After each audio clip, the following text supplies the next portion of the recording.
Hello super fans. तो guys आज की इस वीडियो में हम बात करेंगे कि कैंग द कॉन्करर को इस एंटमैन 3 मूवी से क्यों इंट्रोड्यूस किया जा रहा है। लेकिन उससे पहले आपने अगर हमारे चैनल को सब्सक्राइब नहीं किया है तो जल्दी से कर लीजिए, क्योंकि हम मार्वल और डीसी से रिलेटेड ऐसी इंटरेस्टिंग वीडियोस लाते रहते हैं। तो चलिए अब वीडियो शुरू करते हैं।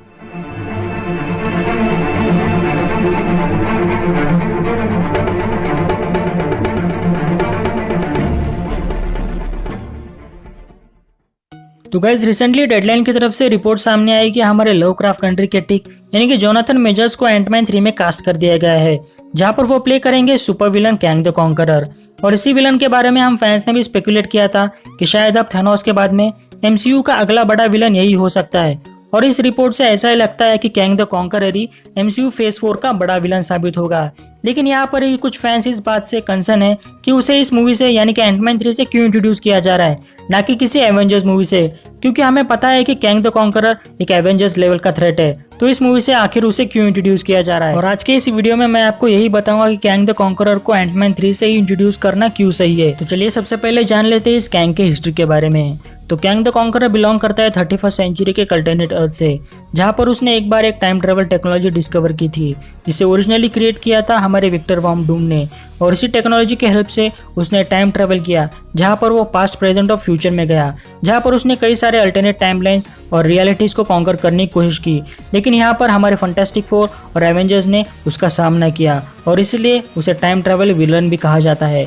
और यहाँ पर उसने कई सारे अल्टरनेट टाइटल्स या फिर आइडेंटिटीज भी अपनाई, जैसे कि इमॉर्टस, फेरो, रैमाटर्ड, स्कारलेट सेंचुरियन और आयरन लैड। तो कैंग द कॉन्करर को एंटमैन 3 से इंट्रोड्यूस करना इसलिए इंपॉर्टेंट हो जाता है क्योंकि हमारे स्कॉट लैंग यानी कि एंटमैन की वजह से एमसीयू में टाइम ट्रेवल पॉसिबल हुआ है। हालांकि यहाँ पर हमारे टोनी स्टार्क ने हमें मोर रिफाइंड और फंक्शनल टाइम ट्रेवल दिया है, लेकिन यहाँ पर ओरिजिनल पर्पजर हमारा एंटमैन यानी कि स्कॉट लैंग ही है। और इसके साथ ही हमारा कैंग द कॉन्करर जो कि टाइम ट्रेवल से ही जुड़ा है, तो यहाँ पर वो उन लोगों से जरूर मिलना चाहेगा जिनकी वजह से टाइम ट्रेवल पॉसिबल हो चुका है, यानी कि हमारे डॉक्टर हैंक पिम और यहाँ पर हमारा स्कॉट लैंग यानी कि एंटमैन। तो यहाँ पर इन लोगों से वो कन्फ्रंट जरूर करना चाहेगा। और साथ ही में वो इस कैंग के इस कैरेक्टर को कनेक्ट कर सकते हमारे सोनी बर्च के उस एम्प्लॉयर यानी कि बेनिफैक्टर के नाम से, जिसके बारे में हमें एंटमैन एंड द वॉस्प में पता चला था, जहां पर सोनी बर्च किसी कहने पर हमारे हैंक पिम की टेक्नोलॉजी चुरा रहा था। तो शायद यहाँ पर पॉसिबल हो सकता है कि जो वो इंसान था यानी कि जो एम्प्लॉयर था जिसे बेनिफैक्टर कहा गया था, वो एक्चुअली कैंग द कॉन्करर हो। इसके अलावा कॉमिक्स में जब कैंग द कॉन्करर एक लेजेंडरी फिगर बन गया था, तो तब उसे बेनिफैक्टर के नाम से भी जाना जाता था, जहां पर उसने 21st सेंचुरी में एक बड़ा बिजनेस एम्पायर खड़ा किया था। तो शायद यहाँ पर हमारे सोनी बर्च का वो क्लाइंट कैंग द कॉन्करर हो सकता है, जो कि अब डिस्गाइज में हो, और यहाँ पर उसे उन पिम पार्टिकल्स की जरूरत हो जो कि टाइम ट्रेवल करने में काफी ज्यादा इंपॉर्टेंट है। इसके अलावा Kang the conqueror young Avengers के फॉर्मेशन में भी काफी इंपॉर्टेंट है, जहाँ पर हमें पता है कि एंटमैन 3 से यंग एवेंजर्स की टीम को सेटअप किया जाएगा।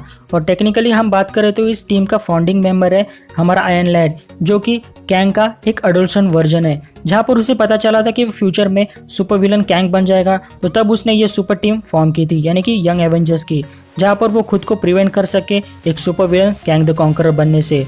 और यहाँ पर मोस्टली इन सारे यंग एवेंजर्स का मेन विलन कैंग ही रह चुका है, तो इसलिए हम यहाँ पर एक्सपेक्ट कर सकते हैं कि हमें कैंग द कॉन्करर इस मूवी में जरूर देखने मिलेगा। इसके अलावा कैंग द कॉन्करर के जरिए फैंटास्टिक फोर को भी एमसीयू में इंट्रोड्यूस किया जा सकता है, जहाँ पर कैंग का अल्टर ईगो यानी कि उसका एक्चुअल नेम है नेथनियल रिचर्ड्स, यानी कि हमारे रीड रिचर्ड्स के फादर, जो कि माना जाता है कि वो उसका डिसेंडेंट है।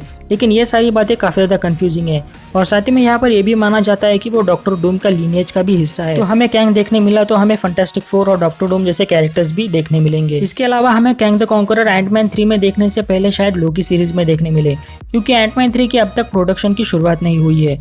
और इतनी जल्दी जो कास्टिंग हुई है यानी कैंग द कॉन्करर की, तो शायद यहाँ पर वो मोस्ट पॉसिबली हमारे लोकी सीरीज के लिए हो सकती है, क्योंकि कुछ दिनों पहले ही लोकी सीरीज की फिर से एक बार शूटिंग शुरू कर दी गई है। तो शायद इस सीरीज में हमें कैंग द कॉन्करर भी नजर आए, लेकिन एक अलग आइडेंटिटी में, क्योंकि कॉमिक्स में भी यहाँ पर कैंग द कॉन्करर ने एक अलग आइडेंटिटी अपनाई थी यानी कि इमॉर्टस की, जो यहाँ पर टीवी यानी कि टाइम अथॉरिटी वेरिएंट्स के साथ मिलकर काम करता था, जहाँ पर अलग अलग टाइमलाइंस रियलिटीज पर वो नजर रखता था। तो शायद यहाँ पर ये पॉसिबल हो सकता है कि जो कैंग द कॉन्करर को इतनी जल्दी कास्ट कर दिया गया, तो शायद उसका पहला पॉसिबल अपीयरेंस हमें लोकी सीरीज में देखने मिल सकता है। इसके अलावा कुछ फैंस इस बात से भी वरीड है कि शायद एंटमैन 3 में कैंग द कॉन्करर को ही ना मार दिया जाए, क्योंकि मार्वल यहाँ पर पहले भी ऐसा कर चुका है, यानी कि येलो जैकेट और अल्ट्रॉन के साथ। लेकिन यहाँ पर मुझे नहीं लगता कि वो इस ऐसे बड़े विलन को इस मूवी के एंड में मार देंगे, क्योंकि कैंग द कॉन्करर एवेंजर्स का one of the most biggest villain में से एक है। तो शायद एंटमैन 3 इस मूवी में कैंग द कॉन्करर एक सेकेंडरी विलन के तौर पर हमें नजर आ सकता है, जहां पर उसे सेटअप किया जाए फ्यूचर इवेंट्स के लिए। और शायद इस मूवी का विलन हो सकता है मोडॉक,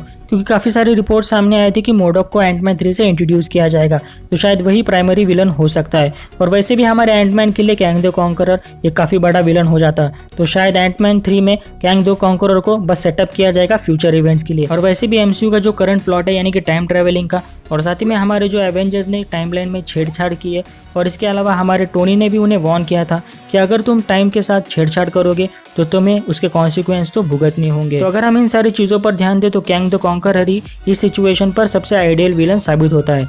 फिर भी दोस्तों, आपको क्या लगता है इसके बारे में मुझे कमेंट करके जरूर बताएं। आपको अगर ये वीडियो पसंद आए तो प्लीज़ लाइक करें, शेयर करें, और ऐसे इंटरेस्टिंग वीडियोस पाने के लिए चैनल को सब्सक्राइब करना ना भूलें। और साथ ही में हमारे इंस्टाग्राम पेज को भी जरूर फॉलो करें, इसकी लिंक आपको नीचे डिस्क्रिप्शन में मिल जाएगी। तो आज की इस वीडियो में बस इतना ही, चलो मिलते हैं अब अगले वीडियो में। तो थैंक यू दोस्तों।